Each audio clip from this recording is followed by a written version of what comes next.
প্রিয় এসএসসি 2026 ব্যাচের শিক্ষার্থীরা, কেমন আছো সবাই? আশা করি ভালো আছো। আমি তোমাদের বাংলা ব্যাকরণ ক্লাসের একটি চমকপ্রদ ক্লাস নিয়ে হাজির হয়েছি। তো আমি তোমাদের সাথে আছি মোহাম্মদ জাহিদ হাসান ননি, পড়াশোনা করছি শাহজালাল বিজ্ঞান ও প্রযুক্তি বিশ্ববিদ্যালয় সিলেট। আজকে আমরা বাংলা ব্যাকরণের 5, 6 এবং 7 পরিচ্ছেদের 3টি বিষয় নিয়ে তোমাদের সাথে আলোচনা করব: ধ্বনি, বর্ণ, স্বরসন্ধি এবং ব্যঞ্জন সন্ধি। চলো আজকের ক্লাসটি শুরু করা যাক। আচ্ছা, প্রথমে চলে আসি ধ্বনি ও বর্ণ। আসলে ধ্বনি হচ্ছে ভাষার ক্ষুদ্রতম একক। ভাষার ক্ষুদ্রতম এককে বলা হয় কি? ধ্বনি। আর বাংলা ভাষায় মোট মৌলিক ধ্বনি রয়েছে 37টি। অর্থাৎ বাংলা ভাষায় যতগুলো ধ্বনি রয়েছে তার মধ্যে থেকে বিশ্লেষণ করে মৌলিক ধ্বনি নির্ণয় করা হয়েছে মোট 37টি। এদেরকে দুই ভাগে ভাগ করা যায়, একটা হচ্ছে স্বরধ্বনি আর একটা হচ্ছে ব্যঞ্জন ধ্বনি। এদেরকে বলা হচ্ছে মৌলিক স্বরধ্বনি আর বাকিটাকে বলা হচ্ছে মৌলিক ব্যঞ্জন ধ্বনি। এর মধ্যে থেকে তোমাদের এমসিকিউ এর জন্য খুবই গুরুত্বপূর্ণ, সেটি হচ্ছে মৌলিক স্বরধ্বনির সংখ্যা 60টি এবং মৌলিক ব্যঞ্জন ধ্বনির সংখ্যা হচ্ছে 30টি। এই মোট 37টিকে বলা হয় বাংলা ব্যাকরণের অর্থাৎ মৌলিক ধ্বনি। আর এই ধ্বনি থেকে আমরা বিশ্লেষণ করে পাচ্ছি মৌলিক স্বরধ্বনি 60টি, মৌলিক ব্যঞ্জন ধ্বনি হচ্ছে 30টি। এর মধ্যে থেকে তোমাকে মৌলিক স্বরধ্বনি যে 60টি রয়েছে এটি খুব ভালো করে মনে রাখতে হবে, কারণ পরীক্ষায় এইভাবে অনেক সময় এমসিকিউ চলে আসে: নিচের কোনটি মৌলিক স্বরধ্বনি অথবা নয়। নিচের কোনটি মৌলিক স্বরধ্বনি অথবা নিচের কোনটি মৌলিক স্বরধ্বনি নয়। এখানে 4টা অপশন থাকবে, অপশন থেকে তোমাকে সঠিক অপশনটাকে চুজ করতে হবে। তো আমি লিখে দিচ্ছি যে মৌলিক স্বরধ্বনি কোন 60টিকে আমরা বলতে পারি। প্রথমে হচ্ছে স্বর ও, দ্বিতীয়ত স্বর আ, তারপর হচ্ছে হ্রস্ব ই, হ্রস্ব উ, এ, ও এবং এ। এই 60টিকে আমরা বলবো মৌলিক স্বরধ্বনি। অর্থাৎ এই 60টি হচ্ছে মোট মৌলিক স্বরধ্বনি এবং বাকি 30টি মৌলিক স্বরধ্বনি, বাকি 30টি মৌলিক ব্যঞ্জন ধ্বনি তোমাদের বইয়ের মধ্যে সুন্দরভাবে সাজানো আছে। এই মৌলিক ব্যঞ্জন ধ্বনিগুলোকে তোমরা একটু দেখে নেবে। তবে সবচেয়ে গুরুত্বপূর্ণ বলে রাখি, এই মৌলিক 60টি স্বরধ্বনি এখান থেকে এভাবে পরীক্ষা আসে: নিচের কোনটি মৌলিক স্বরধ্বনি অথবা নিচের কোনটি মৌলিক স্বরধ্বনি নয়। তাহলে আমরা যদি 60টি মৌলিক স্বরধ্বনি ভালো করে মুখস্থ করতে পারি, তাহলে এরকম ভাবে যদি প্রশ্ন আসে নিচের কোনটি মৌলিক স্বরধ্বনি অথবা নিচের কোনটি মৌলিক স্বরধ্বনি নয়, তাহলে আমরা খুব সহজে অ্যান্সার করতে পারবো। এখানে একটি গুরুত্বপূর্ণ এমসিকিউ বলে রাখি: এই স্বরধ্বনিটি আবিষ্কার করেছেন আব্দুল হাই। এটা তেমন একটা গুরুত্বপূর্ণ, তোমাদের পরীক্ষা আসবে না, জাস্ট আমি তোমাদের জানার জন্য বললাম। অর্থাৎ অ, আ, ই, হ্রস্ব, এ, ও এবং এ, এই 60টিকে আমরা বলবো মৌলিক স্বরধ্বনি। আর আরেকটা এমসিকিউ গুরুত্বপূর্ণ, যে বিষয়টি না জানলেই নয়, এই স্বরধ্বনিগুলোকে যখন আমরা লিখবো, লেখার সময় একটা বন্ধনী চিহ্ন ব্যবহার করতে হয়, সেটা হচ্ছে তৃতীয় বন্ধনী, যেটা পরীক্ষা আসতে পারে। অর্থাৎ পরীক্ষা এভাবে আসতে পারে যে স্বরধ্বনি অথবা ব্যঞ্জন ধ্বনি, মৌলিক স্বরধ্বনি বা মৌলিক ব্যঞ্জন ধ্বনি অথবা মৌলিক ধ্বনি লিখতে গেলে কোন চিহ্নের ব্যবহার দেখা যায়। তাহলে আমরা অ্যান্সার করব কি? তৃতীয় বন্ধনী চিহ্ন। অর্থাৎ তৃতীয় বন্ধনীকে দ্বারা এই মৌলিক স্বরধ্বনি এবং মৌলিক ব্যঞ্জন ধ্বনিকে প্রকাশ করা হয়ে থাকে। প্রিয় শিক্ষার্থীরা, এখন চলে আসি বর্ণ। আসলে বর্ণ কাকে বলে? ধ্বনির প্রতীককে বর্ণ বলে। এটা অনেক সময় এমসিকিউ এরকম আসতে পারে: ধ্বনির প্রতীককে কি বলা হয়? তাহলে আমরা কি বুঝবো বা জানবো? সেটা হচ্ছে ধ্বনির প্রতীককে বলা হয় কি? বর্ণ। আচ্ছা, বাংলা ভাষায় যতগুলো বর্ণ রয়েছে অর্থাৎ সবগুলো বর্ণকে একত্রে বর্ণমালা বলা হয়। তাহলে বাংলা ভাষায় ব্যবহৃত সবগুলো বর্ণকে কি বলা হয়? বর্ণমালা। বাংলা ভাষায় 50টি বর্ণমালা রয়েছে, এটা তোমরা সবাই জানো। আচ্ছা, এখন একটা গুরুত্বপূর্ণ এমসিকিউ আমি তোমাদের বলছি, জানার জন্য বলতেছি, এটা জেনে রাখা খুবই ভালো বা গুরুত্বপূর্ণ একটি প্রশ্ন। সেটি হচ্ছে, ভাষার সবগুলো বর্ণকে বর্ণমালা বলে। বাংলা ভাষায় এই বর্ণমালার মধ্যে বর্ণ রয়েছে 50টি। বর্ণ রয়েছে কতটি? 50টি। তবে বাংলা ভাষায় বর্ণমালা রয়েছে 1টি। অনেকের কাছে নতুন লাগতে পারে, বাট এটা তোমাকে মনে রাখতে হবে। সেটা হচ্ছে, বাংলা ভাষায় মোট বর্ণের সংখ্যা কয়টি? 50টি। আচ্ছা, মোট বর্ণের সংখ্যাকে আমরা কি বলতেছি? বর্ণমালা। বর্ণ রয়েছে 50টি। যেহেতু সবগুলো বর্ণকে একত্রে বর্ণমালা বলা হয়, তাহলে এই 50টিকে একত্রে বর্ণমালা বলা হয়, তাহলে বাংলা ভাষায় বর্ণমালার সংখ্যা 1টি। ওকে, এরপর তোমাদের জানার বিষয়, এই বর্ণমালাগুলোকে দুই ভাগে ভাগ করা হয়, অর্থাৎ বর্ণকে দুই ভাগে ভাগ করা হয়। একটা হচ্ছে স্বরবর্ণ, স্বরবর্ণ, 2 নম্বর হচ্ছে ব্যঞ্জনবর্ণ। ওকে, তোমরা জানো স্বরবর্ণের সংখ্যা 11টি, ব্যঞ্জনবর্ণের সংখ্যা হচ্ছে 39, এই 50টি। তবে আরেকটি গুরুত্বপূর্ণ প্রশ্ন বা আর কিছু খুব গুরুত্বপূর্ণ প্রশ্ন, যে প্রশ্নগুলো না জানলেই নয়, সেগুলো খুব ভালোভাবে জানতে হবে। কি প্রশ্ন?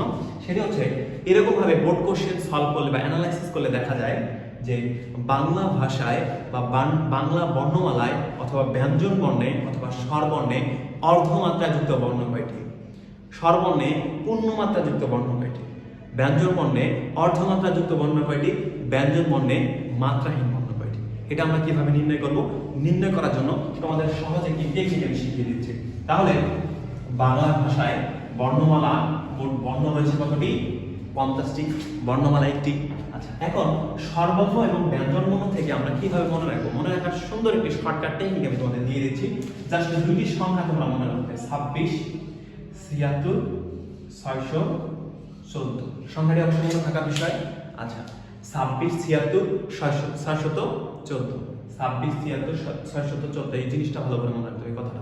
এই জাস্ট দুইটা সংখ্যা যদি ভালো করে মনে রাখতে পারো, আমি আশা করি, আমি মনে করি বা আমি বিশ্বাস করি যে এই প্রশ্ন কোনোদিন যদি আসে, কোনোদিন আমাদের ভুল হবে। চলো দেখি, আমরা এটাকে ভাগ করে দিলাম, এখান থেকে ভাগ করে দিলাম। এটাকে বলতেছি আমরা ব্যঞ্জন বর্ণ, আর এটাকে বলতেছি আমরা স্বরবর্ণ। এটাকে বলবো আমরা পূর্ণ, এটাকে বলবো অর্ধ, এটাকে বলবো মাত্রাহীন। আচ্ছা, তাহলে দেখো মজার বিষয়, স্বরবর্ণে পূর্ণমাত্রাযুক্ত বর্ণ কয়টি? 6টি, স্বরবর্ণে অর্ধমাত্রাযুক্ত বর্ণ কয়টি? 1টি, এবং স্বরবর্ণে মাত্রাহীন বর্ণ কয়টি? 4টি। এবার আসো ব্যঞ্জন বর্ণে পূর্ণমাত্রাযুক্ত বর্ণ হচ্ছে 26টি, অর্ধমাত্রাযুক্ত বর্ণ 60টি, এবং মাত্রাহীন বর্ণ রয়েছে 6টি। এখন যদি প্রশ্ন আসে বাংলা বর্ণমালায়, কি বাংলা মোট বর্ণমালায় পূর্ণমাত্রাযুক্ত বর্ণ কয়টি? পূর্ণমাত্রাযুক্ত বর্ণ হচ্ছে কতটি? 26টি, আর 6টি, মোট 32টি। এরপর অর্ধমাত্রাযুক্ত বর্ণ কয়টি? 60টি যোগ 1টি, অর্থাৎ 8টি, এবং মাত্রাহীন বর্ণ রয়েছে 6টি এবং 4টি, মোট 10টি। তাহলে 32, 8 এবং 10 মিলে কত হচ্ছে? 50। বাংলা বর্ণমালায় মোট বর্ণের সংখ্যা কতটি? 50টি। তাহলে এখান থেকে কিন্তু অনেকগুলো এমসিকিউ তৈরি করা যায়। কিভাবে দেখো, বলতেছি যে ব্যঞ্জন বর্ণে মাত্রাহীন বর্ণ কয়টি? 6টি, স্বরবর্ণে মাত্রাহীন বর্ণ কয়টি? 4টি, ব্যঞ্জন বর্ণে মাত্রাযুক্ত বর্ণ কয়টি? 26টি। তাহলে তুমি যদি এই সংখ্যাটি মনে রাখো 26, 76, 614, আশা করি আর কখনো ভুল হবে। এখন চলে আসো স্বরবর্ণের কিছু গুরুত্বপূর্ণ বিষয় জেনে নিই, যেগুলো পরীক্ষায় আসার মতো। ওকে, স্বরবর্ণের সংক্ষিপ্ত রূপকে কি বলা হয়? কার বলা হয়। এগুলাকে অনেক সময় কার বর্ণ হিসেবে তোমরা বইয়ের মধ্যে দেখবা, যেগুলো কার বর্ণ বলা হয়। কার বর্ণ কোনগুলো? স্বরবর্ণ মোট 11টি, এই 11টির মধ্যে 10টির সংক্ষিপ্ত রূপ রয়েছে, 1টির সংক্ষিপ্ত রূপ নেই। অর্থাৎ স্বরবর্ণের সংক্ষিপ্ত রূপকে কি বলা হয়? কার বলা হয়। পরীক্ষা প্রশ্ন আসতে পারে স্বরবর্ণের সংক্ষিপ্ত রূপকে কি বলা হয়? স্বরবর্ণের সংক্ষিপ্ত রূপকে আমরা কি বলতে পারি? কার বলতে পারি। তাহলে বাংলা ভাষায় অর্থাৎ বাংলা ব্যাকরণে যে স্বরবর্ণ রয়েছে, সেই স্বরবর্ণের কার বর্ণ অর্থাৎ কার রয়েছে 10টি, এবং একটি মাত্র সংখ্যা যার কার বর্ণ নেই, সেটি হচ্ছে অ। আর এই অকে বলা হয় লীন বা নীলিন বর্ণ, লীন বা নীলিন বর্ণ, অর্থাৎ এর সংক্ষিপ্ত কোনো রূপ নেই। আর বাকি স্বর আ, রস্বই, দীর্ঘই, রস্বউ, দীর্ঘ, এ, ওই, ও এবং ও, এই 10টি কি রয়েছে? সংক্ষিপ্ত রূপ রয়েছে, যেগুলো তোমরা সবাই জানো। তো এই 10টিকে আমরা কি বলতেছি? কার। অর্থাৎ স্বর বাদ দিয়ে যতগুলো স্বরবর্ণ রয়েছে সবগুলো সংক্ষিপ্ত রূপ রয়েছে, যাদেরকে আমরা বলতেছি কার। আর এই কারের সংখ্যা কতটি? 10টি। খুব ভালোভাবে এমসিকিউটি ভালোভাবে মনে রাখতে হবে। এবার চলে আসো ব্যঞ্জন বর্ণের দিকে। আচ্ছা, ব্যঞ্জন বর্ণের সংক্ষিপ্ত রূপকে বলা হয় ফলা। কি বলা হয় বলো তো? ফলা। তাহলে ব্যঞ্জন বর্ণের সংক্ষিপ্ত রূপকে কি বলা হয়? ফলা। ফলার সংখ্যা মোট 6টি। কয়টি? 6টি। আমরা যেভাবে শিখলাম কার বর্ণ অর্থাৎ কারের সংখ্যা হচ্ছে 10টি। তেমনই ভাবে ব্যঞ্জন বর্ণের সংক্ষিপ্ত রূপকে আমরা বলবো কি ফলা। আর এই ফলার সংখ্যা হচ্ছে মোট 6টি। মনে রাখার টেকনিক কি? মনে রাখার টেকনিক সহজ, মনে রাখবে তোমার একটা ফ্রেন্ডের নাম রমজান, তাকে বলতেছে বলো রমজান, বলো রমজান। বলো না যে এইভাবে বলো না যে বলো তো এটা কি, বলো রমজান, মানে জাস্ট আমার মনে রাখবে কি বলো রমজান। বলতে কি বলো তো ব ফলা, লতে ল ফলা, রতে হচ্ছে র ফলা, যেটাকে আমরা এইভাবে লিখি, মতে হচ্ছে ম ফলা, এই অন্তস্থ দুঃখিত এটা হচ্ছে অন্তস্থ লিখবো আমরা, অন্তস্থ জ ফলা এবং এটা হচ্ছে কি ন ফলা। আচ্ছা, তাহলে এই 6টা হচ্ছে কি ফলা, যেটা হচ্ছে ব্যঞ্জন বর্ণের সংক্ষিপ্ত রূপ। এরপরে চলে আসো অনুবর্ণ কাকে বলতে পারি আমরা। রেফ হচ্ছে কি র এর অনুবর্ণ, অর্থাৎ র এর সংক্ষিপ্ত রূপকে আমরা রেফ বলতেছি, যেটা হচ্ছে র এর অনুবর্ণ। তাহলে যেমন আমরা লিখলাম ধরো কর্তব্য, এখানে তয় র ফলা দুঃখিত তয় রেফ দিয়েছি, এটা হচ্ছে কি র এর একটি অনুবর্ণ।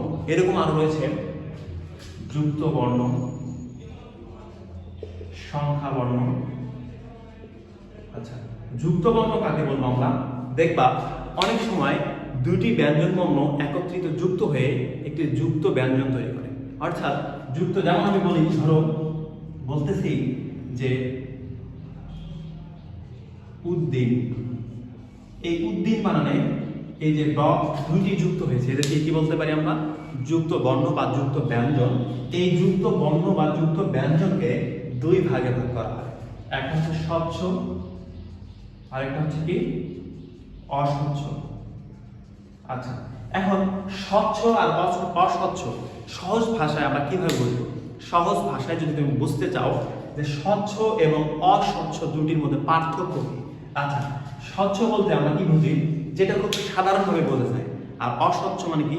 ধরো দেখতে অসুবিধা হচ্ছে, ধরো কারো চোখে দেখতে সমস্যা, তার চোখের সমস্যা রয়েছে, সে কি স্বচ্ছ দেখবে নাকি অস্বচ্ছ দেখবে? চোখের সমস্যা থাকলে কি দেখবে? অস্বচ্ছ দেখবে। আর চোখ যদি ভালো থাকে, সম্পূর্ণ ভালো থাকে, তাহলে কি দেখবে? স্বচ্ছ দেখবে। তো যখন দেখবে যে একটি যুক্ত বর্ণকে বা একটি যুক্ত ব্যঞ্জনকে দেখে আমি বুঝতে পারতেছি না যে আসলে এর মধ্যে কি রয়েছে বা কি থাকতে পারে, আমি যদি বিষয়টি ক্লিয়ারলি না জানি, সেক্ষেত্রে সেটাকে বলবো অস্বচ্ছ যুক্ত ব্যঞ্জন। এবং আর যদি খুব সহজে বুঝতে পারি, সেটাকে বলবো স্বচ্ছ যুক্ত ব্যঞ্জন। যেমন আমি যদি লিখি দয় দ, দন্তন নয় ট, তারপর হচ্ছে কি বলা হয় পয়ম, এরকম এখানে বোঝা যাচ্ছে কিন্তু যে কোনটা কি। ঠিক আছে, দয় দ দন্তন নয় ট, তারপর হচ্ছে দন্তন নয় ড, এটা কি দেখে বোঝা যাচ্ছে সহজে। তাহলে যখন সহজে দেখে বোঝা যাবে, সেটাকে বলবো কি স্বচ্ছ ব্যঞ্জন যুক্ত ব্যঞ্জন। আর যখন দেখবো যে সহজে বোঝা যাচ্ছে না, সেটা হচ্ছে অস্বচ্ছ যুক্ত ব্যঞ্জন। এখন কিছু অস্বচ্ছ যুক্ত ব্যঞ্জন নিয়ে আমি তোমাদের সাথে কথা বলবো, যে যুক্ত ব্যঞ্জনগুলো পরীক্ষা আসলে ভুল হওয়ার সম্ভাবনাটা বেড়ে যায়। তো আমি যদি খুব ভালোভাবে তোমাকে ক্লিয়ার করে দিই বিষয়টি, তাহলে আশা করি খুব ভালো হবে। তো জাস্ট তুমি একটু মনোযোগ দিয়ে দেখো। প্রথমে আমি বলতেছি এখানে এরকম একটা থাকে, দেখো দুইটা কিন্তু দেখতে প্রায় কাছাকাছি। যেমন আমরা যদি এরকম বলি যে পূর্বাহ্ন, মধ্যাহ্ন, উচ্চারণ কিন্তু সেম, এটা আর এটা উচ্চারণ সেম, বাট এখানে যুক্ত ব্যঞ্জন যে যুক্ত হয়েছে, যুক্ত বর্ণের দুটি রূপ কিন্তু আলাদা। আবার আমি যদি বলি বিজ্ঞান বানান, বিজ্ঞান বানানে এই যুক্ত ব্যঞ্জনটি খুব গুরুত্বপূর্ণ, পরীক্ষা আসে। আরেকটা হচ্ছে কৃষ্ণ বানান যদি তুমি লিখতে চাও, এখানে কি রয়েছে? আবার বাক্স বানান লিখলাম, ধরো বাক্স। ঠিক আছে, এরপর আমি যদি লিখি ধরো বঞ্চিত, এই যে বানানগুলো রয়েছে পরীক্ষায় এভাবে আসে, নিচে কোনটি অস্বচ্ছ যুক্ত ব্যঞ্জন, নিচে কোনটি স্বচ্ছ যুক্ত ব্যঞ্জন। তো স্বচ্ছ অস্বচ্ছ আশা করি তুমি বুঝতে পেরেছো। যেটা দেখে খুব সহজে বোঝা যায় সেটা স্বচ্ছ, যেটা দেখে সহজে বোঝার মতো হয় না সেটা হচ্ছে অস্বচ্ছ। এখন অস্বচ্ছ নিয়ে যদি আমরা কথা বলতেছি, এই যে যুক্ত ব্যঞ্জনগুলো জাস্ট দেখো, তোমাদের বইয়ের মধ্যে আর অসংখ্য যুক্ত ব্যঞ্জন রয়েছে, যেগুলো খুব ভালো করে দেখে বুঝে শুনে পরীক্ষা হলে যেতে হবে, আদারওয়াইজ তুমি ভুল করবে। কারণ এটা একটু ক্রিটিক্যাল টাইপের, বাট তোমার মনে রাখার মতো বিভিন্ন ওয়ে রয়েছে। তুমি যদি একটা শব্দকে নিয়ে অ্যানালাইসিস করো, শব্দটার মধ্যে উচ্চারণ অ্যানালাইসিস করো, শব্দের মধ্যে যে যুক্ত ব্যঞ্জন রয়েছে তাকে বারবার দেখো, বারবার পড়ো, বারবার রিডিং করো, বারবার প্র্যাকটিস করতে থাকো, আশা করি এটা ভুল হবে না। আর আমি মনে করি যে বাংলা দ্বিতীয়তে যদি তুমি এ প্লাস নিশ্চিত করতে না পারো, সেক্ষেত্রে বাংলা প্রথমের এ প্লাস, বাংলা সাবজেক্টটার এ প্লাস খুব টাফ হয়ে যায়, কারণ বাংলা সেকেন্ড পেপার মিলে বাংলা ফার্স্ট পেপার মিলে দুইটা মিলে গড়ে রেজাল্ট হয়ে থাকে। তো তুমি যদি বাংলা সেকেন্ড পেপার একটু ভালো করো, বাংলা প্রথম পত্রে যেহেতু সৃজনশীল রয়েছে, এখানে 2, 3, 4 মার্ক এমনিতে দেখবা কাটা চলে যায়। সৃজনশীল এগুলো যত ভালোই লেখো মার্ক কেটে দেয়, বাট এখানে কিন্তু মার্ক কাটার ওয়ে নেই। তুমি 30টা এমসিকিউতে রাইট করলে 30-এ 30 পাচ্ছ, এখানে 30। আর যখন নির্মিত অংশ একটু ভালো করবা, দেখবা যে এখানে যখন 85+ চলে আসবে, তখন তোমার এই প্লাসটা নিশ্চিত। ঠিক আছে? তো জাস্ট আমি তোমাকে বলতেছি যে এই দুটোর মধ্যে একটি কনফিউশনটা ক্লিয়ার করে দিয়ে দেবো। এখানে দেখা যাচ্ছে দন্তান্নার মতো, এখানে আমরা বলবো এটা কি মূর্ধন্য না, মাথাটা একটু ছোট না, বা দন্তান্নার মাথাটা একটু বড় না, তাই না? আচ্ছা, কিন্তু তুমি যদি মনে করো এটা দন্তান্ন, এটা মূর্ধন্য ভুল, এটা উল্টা সেন্স। উল্টা সেন্স কেমন? এটা ভয়ের সাথে কি রয়েছে? দন্তান্ন। অর্থাৎ দেখতে মূর্ধন্যের মাথা হলেও এটা কি দন্তান্ন। আবার এখানে হ প্লাস হচ্ছে মূর্ধন্য, এখানে দেখতে দন্তান্ন হবে, বাট এটা কি মূর্ধন্য। তাহলে এই জিনিসটা মনে রাখতে হবে, যেটা হচ্ছে কি উল্টা সেন্স। পরীক্ষায় কিন্তু বারবার আসে, এটা ভালো করে মনে রাখতে হবে। এরপর চলে আসি বিজ্ঞান বানানে। এখানে কি আছে? এটাকে বাংলা পাওয়া যায় বর্গীয় জ জ ইয়। ভালো করে মনে রাখবা, এটা পরীক্ষা আসবে। এরপর হচ্ছে এটাকে বাংলা পাওয়া যায় ইয় চ। ঠিক আছে? আচ্ছা, এরপর হচ্ছে এটাকে যদি আমরা ভাঙি, কি পাওয়া যায়? ক যোগ দন্ত স। ঠিক আছে? মনে থাকবে। আচ্ছা, এরপর এটাকে যদি আমরা ভাঙি, এটাকে ভাঙলে কি পাওয়া যায় বলো তো? স্বাভাবিক ভাঙা হচ্ছে যে ইউ আর মূর্ধন্য স আছে, তাই না? ভুল। এখানে আছে কি মূর্ধন্য স যোগ মূর্ধন্য। মনে থাকবে? ভালো করে মনে রাখবে। এরপর চলে আসো এই যে এরকম একটা দেখো তোমরা, এটা কি দিব? যেমন কৃষক, দুঃখিত, শিক্ষক বানাবো তোমরা লেখো। এটাকে ভাঙলে কি পাওয়া যায়? ক যোগ মূর্ধন্য স। আরেকটা রয়েছে, যেমন তোমরা লেখো যে ব্রাহ্মণ, লিখো না? ব্রাহ্মণ, ব্রহ্মা, ব্রহ্মপুত্র, এরকম লিখো না? তো এটাকে ভাঙলে কি পাওয়া যায়? অজ ম। আশা করি বুঝতে পেরেছো। এরকম আরো অসংখ্য অগণিত অস্বচ্ছ যুক্ত বর্ণ তোমাদের বইয়ের মধ্যে আছে, যেটা ভাই তোমাকে ভালো করে পড়তে হবে, নাহলে তোমার ভালো রেজাল্ট হবে না। এবার চলে আসো ব্যঞ্জন ধ্বনি। ব্যঞ্জন ধ্বনি। আচ্ছা, ব্যঞ্জন বর্ণ আমরা কয়টা পড়ছিলাম? ব্যঞ্জন বর্ণ রয়েছে 39টা, বাট মৌলিক ব্যঞ্জন ধ্বনি আমরা কয়টা পড়ছি মনে আছে? মনে না রাখলে কিন্তু ঝামেলা ভাই, মনে রাখতে হবে তোমাকে। মৌলিক ব্যঞ্জন ধ্বনি কয়টা? 30টা। আচ্ছা, মৌলিক স্বরধ্বনি ছিল 60টা, মৌলিক ব্যঞ্জন ধ্বনি ছিল 30টা, মোট কয়টা ছিল? মৌলিক ধ্বনি ছিল এটা 37টা। মনে আছে তো? আচ্ছা, এখন দেখো ব্যঞ্জন ধ্বনির মধ্যে তোমাকে যে জিনিসগুলো মনে রাখতে হবে, ব্যঞ্জন ধ্বনির মধ্যে রয়েছে ব্যঞ্জন বর্ণ। বর্ণ কি? ধ্বনির লিখিত রূপ, তাই না? ধ্বনি লিখতে গেলে যে প্রতীক বা চিহ্ন ব্যবহার করে সেটা কি? বর্ণ। আচ্ছা, ব্যঞ্জন বর্ণ যেহেতু 39টা, এই 39টা নিয়ে একটু খেলা করতে হবে। কিরকম? দেখো, আমি যদি লিখি ক, খ, গ, ঘ, ও, চ, ছ, বর্গীয় জ, ঝ, ইয়। তোমরা বলতে পারো যে ভাই আপনি কি আমাদের ক খ শেখাচ্ছেন? না, ক খ শেখাচ্ছি না। এখান থেকে অসংখ্য অগণিত এমসিকিউ তোমরা 2 মিনিট পরে দেখতে পাবো কতগুলো এমসিকিউ হতে পারে। দেখো, ট, ছ, ড, ঢ, মূর্ধন্য, ত, থ, দ, ধ, দন্তান্ন, প, ফ, ব, ভ, ম। আচ্ছা, দেখো এখানে ক থেকে ম পর্যন্ত মোট 25টা বর্ণ লিখছি আমি, তাই না? ক থেকে ম পর্যন্ত কয়টা বর্ণ লিখছি? 25টা বর্ণ। এই 25টা বর্ণকে আমরা বলতে পারি স্পর্শ বা স্পৃষ্ট ব্যঞ্জন ধ্বনি। কি বলতো? স্পর্শ বা স্পৃষ্ট ব্যঞ্জন ধ্বনি কয়টা? 25টা। ভালো করে মনে রাখতে হবে। এখন এই 25টা প্রত্যেকটা প্রথম অংশটা নিয়ে আমরা একটা বর্গ গঠন করব। কি বলতো? বর্গ। এটাকে বলবো ক বর্গীয় বর্ণ, এটাকে বলবো চ বর্গীয় বর্ণ, এটাকে বলবো ট বর্গীয়, এটা ত বর্গীয়, এটা হচ্ছে প বর্গীয়। তাহলে ক, চ, ট, ত, প। মনে থাকবে? আচ্ছা, গান গাইতেছি না ভাই, এটা তোমাকে ভালো করে মনে রাখতে হবে। দেখো, ক, চ, ট, ত, প, ক, চ, ট, ত, প, ক, চ, ট, ত, প। এইভাবে তোমাকে মনে রাখতে হবে। এরপর দেখো এই সবগুলোকে নিয়ে কি করলাম বলতো? বর্গ গঠন। পরীক্ষা যদি চলে আসে যে নিচের কোনটি প বর্গীয় বর্ণ, কি করবা? প বর্গীয় বর্ণ প, ফ, ব, ভ, ম, তাই না? এটা ভালো করে মনে রাখতে হবে। এরপর চলে আসো যে এই প্রত্যেকটা বর্গ অনুসারে আমরা মুখ দিয়ে যে তুমি বাতাস দিয়ে বের করো বা মুখ দিয়ে যে তুমি যে কথা বলতেছো, কথার সময় কি স্বরধ্বনির বিভিন্ন ষড়যন্ত্রের বিভিন্ন অংশ ব্যবহার হচ্ছে না, এটা কিন্তু ওই ষড়যন্ত্র না। নবাব সিরাজউদ্দৌলার বিরুদ্ধে মির্জাফর যেটা করছিল ওই ষড়যন্ত্র না। এটা হচ্ছে আমাদের স্বর উচ্চারণ করার সময় যে যন্ত্রগুলো ইউজ হয়, যেমন হচ্ছে তোমার নাসিক্য বা নাসারন্ধ্র ইউজ হয়, নাক ইউজ হয়, ওষ্ঠ ইউজ হয়, দাঁত ইউজ হয়, জিহ্বা ইউজ হয়, তাই না, ঠোঁট ইউজ হয়। এগুলোকে আমরা বলতেছি কি স্বরযন্ত্র, অর্থাৎ ফুসফুস থেকে শুরু করে বাতাস বের হওয়ার মাধ্যম, অর্থাৎ যতগুলো অঙ্গ প্রত্যঙ্গ এখানে কাজ করতেছে সবগুলো আমরা কি বলবো স্বরযন্ত্র। এখন এই স্বরযন্ত্রে কোন কোন জায়গা থেকে কোন বর্ণটা বা কোন ধ্বনিটা উচ্চারণ হয়, এটা পরীক্ষায় আসে। তুমি কিভাবে নির্ণয় করবা? দেখো ক চ ট ত প, সহজে মনে রাখার টেকনিক আমি বলে দিচ্ছি। ক চ ট ত প মনে রাখার ভিত্তি হচ্ছে ক তা মু দ অ। বলো যে আপনি এটা কি দেখছেন, এতে কোনো মিল নাই। মিল না থাকলে কিছু করার নাই, তোমাকে পড়তে হবে, তোমাকে পড়তে হবে, জানতে হবে, শিখতে হবে। আদারওয়াইজ তুমি ভালো রেজাল্ট করতে পারবে না। আর ভালো রেজাল্ট করতে গেলে ট্রিকি ওয়েতে কি করতে হবে, আগাইতে হবে। দেখো ক চ ট ত প, ক তা মু দ অ। তুমি বলতে পারো যে ক চ ট ত প দ, বুঝলাম যে 25টা স্পৃষ্ট বা স্পর্শ ধ্বনির কি প্রথম বর্গ, অর্থাৎ ক বর্গ, স বর্গ, ট বর্গ, ত বর্গ, প বর্গ। বা ক তা মু দ অ বলতে আপনি কি বুঝালেন? দেখো ক তে হচ্ছে কণ্ঠ,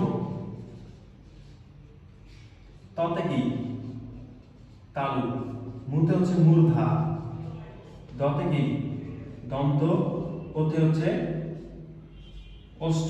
তাহলে পরীক্ষায় যদি প্রশ্ন আসে যে দ এর উচ্চারণ স্থান কোনটি, অথবা দই শব্দের দ এর উচ্চারণ স্থান কোনটি, তাহলে বলো তো কি হবে?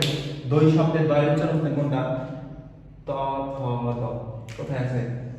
ত বর্গে আছে। তাহলে ক চ ট ত প, ক তা মু দ অ। সিরিয়ালাইজ কোনটা? দ এর শব্দ স্থান দ্বন্দ্ব। তার মানে দই এর উচ্চারণ স্থান কোনটা? দই এর দ এর উচ্চারণ স্থান দ্বন্দ্ব, তার দম দাঁত থেকে উচ্চারিত হচ্ছে। ঠিক আছে? এরপর দেখো পরীক্ষায় প্রশ্ন আসে মাছ শব্দের ম এর উচ্চারণ স্থান কোনটা? তাহলে কি বলতো? ম কি কোন বর্ণ? প বর্গীয় বর্ণ ভাই। প বর্গীয় যদি বর্ণ হয়ে থাকে তাহলে ওষ্ঠ থেকে উচ্চারণ হয়েছে না, স্বাভাবিক। ক চ ট ত প, ক তা মু দ অ। বুঝো নাই? আচ্ছা, বুঝতে পেরেছি, বুঝছো তোমার সবাই। এখন চলে আসো যে এই যে উচ্চারণ স্থান জানলাম, উচ্চারণ স্থান জানার পর আরো কিছু জিনিস আমাদের জানতে হবে। সেই জিনিসগুলো হচ্ছে এই যে বর্ণগুলো রয়েছে বা ধ্বনিগুলো রয়েছে, এই ধ্বনিগুলো যখন উচ্চারণ হয়, এই উচ্চারণের সময় কম্পনের উপর, অর্থাৎ ভয়েসড আর ভয়েসলেস, অর্থাৎ এই যে দেখবা এখানে হাত দেওয়ার পর দেখবা যে কতগুলো ধ্বনি উচ্চারণের সময় এখানে কম্পনের সৃষ্টি হচ্ছে আর কতগুলো সময় কম্পনের সৃষ্টি হচ্ছে না। এই অনুসারে দুই ভাগে ভাগ করছে, একটা হচ্ছে অঘোষ, একটা হচ্ছে ঘোষ। পরীক্ষা আসে নিচের কোনটি ঘোষ ধ্বনি, নিচের কোনটি অঘোষ ধ্বনি। মনে রাখবা কেমনে? অঘোষ বলতে আমরা বুঝবো 1 2, আর ঘোষ বলতে বুঝবো 3 4। আচ্ছা, 1 2 3 4 কি ভাই? 1 2 3 4 বোঝাই দিচ্ছি। আসো, এই যে এটা হচ্ছে বর্গের প্রথম বর্ণ, দ্বিতীয় বর্ণ, তৃতীয় বর্ণ, চতুর্থ বর্ণ, পঞ্চম বর্ণ, তাই তো? মনে রাখার সুবিধা থাকে বলে রাখি, এই 5 নম্বরটাকে বলা হচ্ছে নাসিক্য বা অনুনাসিক। কি বলতো? নাসিক্য বা অনুনাসিক। আচ্ছা, তাহলে 5 নম্বরটা অর্থাৎ উ ইউ মূর্ধন্য ন ম দন্তন্য, এগুলো কি ভাই? এগুলো হচ্ছে নাসিক্য বা অনুনাসিক ধ্বনি বা বর্ণ। পরীক্ষা আসতে পারে নিচের কোনটি অনুনাসিক ধ্বনি বা বর্ণ, কোনটা তাকাবা? এই 5 নম্বর বর্ণগুলো তাকাবো। এরপর আসো পরীক্ষা প্রশ্ন আছে নিচের কোনটি অঘোষ ধ্বনি। অঘোষ অর্থাৎ উচ্চারণের সময় যে কম্পনের সৃষ্টি হয়, কম্পন অনুসারে দুই ভাগে ভাগ করছে, একটা হচ্ছে ঘোষ, একটা অঘোষ। এখন 1 2 কে আমরা কি বলতেছি? অঘোষ। তাহলে এই যে ক আর খ হচ্ছে প্রথম দ্বিতীয়, তাহলে এটা কি ভাই? অঘোষ। আর 3 4 কি বলো? ঘোষ। তাহলে পরীক্ষা যদি আসে যে ভ, এটা কি ঘোষ না অঘোষ বলো তো? উত্তর পাই গেছে আশা করি। এটা কয় নাম্বার? 4 নাম্বার। 4 নাম্বার কি ভাই? ঘোষ। তাহলে এটা হচ্ছে কি? ঘোষ। এখন হচ্ছে আরেকটা কথা, যখন আমরা উচ্চারণ করব, উচ্চারণের সময় দেখবা কতগুলোতে মুখ দিয়ে বাতাস বের হয়, কতগুলোতে মুখ দিয়ে বাতাস বের হয়, এটার উপর নির্ধারণ করে কি করছে? দুই ভাগে ভাগ করছে, একটা হচ্ছে অল্প প্রাণ, একটা হচ্ছে মহাপ্রাণ।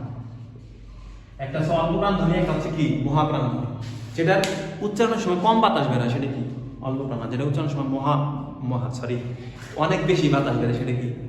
মহাপ্রাণ ধ্বনি। তাহলে মনে রাখবা অল্প প্রাণ হচ্ছে 1 3, আর মহাপ্রাণ হচ্ছে কি?